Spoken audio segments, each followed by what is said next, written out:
So now we're going to talk about some odds and ends and some things that we think are fun, things that we think are ridiculous, because you know the tagline is nonsense to follow on Pop Culture Monger. So here's some nonsense. Rich, how many Emmy nominations does RuPaul's Drag Race have? They won 10 nominations this year. Oh, I forgot I told you, you knew. Sorry. But wait, the crazy thing is not only do they have 10 nominations in these reality categories, but the unstructured reality category, they're nominated for the untucked version, where the girls just sit in the back drinking, you know, in the Absolute room or the Stoli room, whoever's buying the vodka this week, and they just riffed on who's gonna win and what you did to annoy me during the show. I mean, it's genius. Looks like RuPaul is getting the JLD effect. Oh my God, is he JLD? Which is, for those of you who haven't been following, Julia Louis-Dreyfus can get nominated for an Emmy for opening an envelope. It's true. And I am really excited about next year because Veek will be back and Candice Bergen will be back, and she plays Murphy Brown. And Candice Bergen has won 5 years in a row. She took herself out, and Helen Hunt won 5 years in a row way back in the 90s. But the thing is, Candice Bergen's only ever won for playing Murphy Brown. JLD is, her real name is Elaine Bennis Old Christine Selena Meyer. Emmy winner all those times. All right, what's your nonsense? So we had speculated earlier about whether Queer Eye would get a nomination, and indeed Regular Queer Eye, not Queer Eye for the straight guy. Right. The new Queer Eye on Netflix was nominated for Structured Reality Program, and in an interesting twist, Jonathan Van Ness, who is the hair and skin, goes like this all the time. I don't know what his category is called because clearly I don't have it. Farrah. He was nominated, once again, he was nominated 2 years ago for this, for his Funny or Die short form series called Gay of Thrones, where he recaps Game of Thrones episodes in an over-the-top fashion. So, is this the show where he is doing someone's hair? yes. I've seen this. Until you said it, I didn't even know it was the same person. I didn't even realize that was him because I have not seen it in a while, since before the new Queer Eye started. Well, my next thing is all about TV movie and limited series, because these categories are crazy. You have one category for each type of movie, then all the actors get jumbled together. And this year, John Legend is nominated for playing Jesus in Jesus Christ Superstar, the live event. And if he wins, he will have an EGOT. Wow. And he's nominated against some serious people. But who doesn't want to see him win an EGOT? Because he's a nice guy. And I have to say, I didn't really know who Chrissy Teigen was for a long time. And years ago, there was a show, it was a spin-off of Project Runway, where Chris March, who does some great costumes, he was outfitting Chrissy Teigen, and they were coming for a fitting. And the whole thing was about, John has to like it, and he likes me naked. He likes me to show everything. And her body is kicking. And I thought it was a little weird. But then I started to get to know her and follow her on Twitter and see her around, and I live for her. She needs her own show. If RuPaul, by the way, is in development to do his own daytime talk show, I think Chrissy Teigen should be sitting on the couch next to him because she'll keep it real. And she doesn't want to work that hard either. She has 2 kids now, so just come and go as she pleases and talk about what she wants. I just want you to know that before we started taping, Joe told me he was not going to go off on any tangents. Oh, I'm sorry. It's been a long day.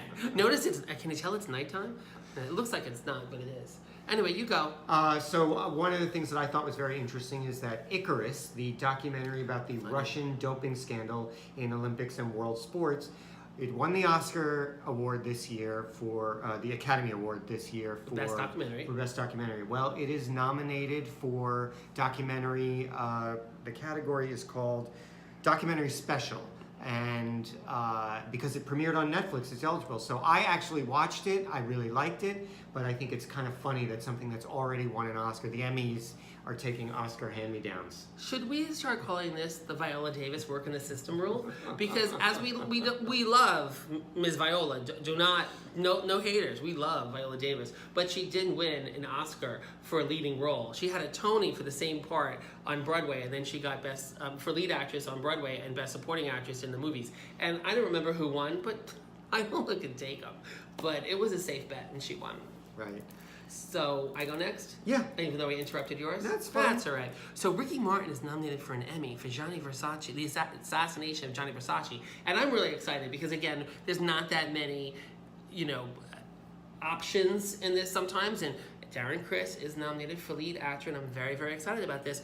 But the crazy thing is, back Oscar time. Michael Stuhlbarg, thank you, was in how many movies that were nominated for Best 3. Picture? 3. He played the dad in Call Me By Your Name. He played a traitorish guy in The Shape of Water. And then he was in another movie that wasn't Ebbing, Missouri. It wasn't Lady Bird. It wasn't? What was he in? I don't remember now.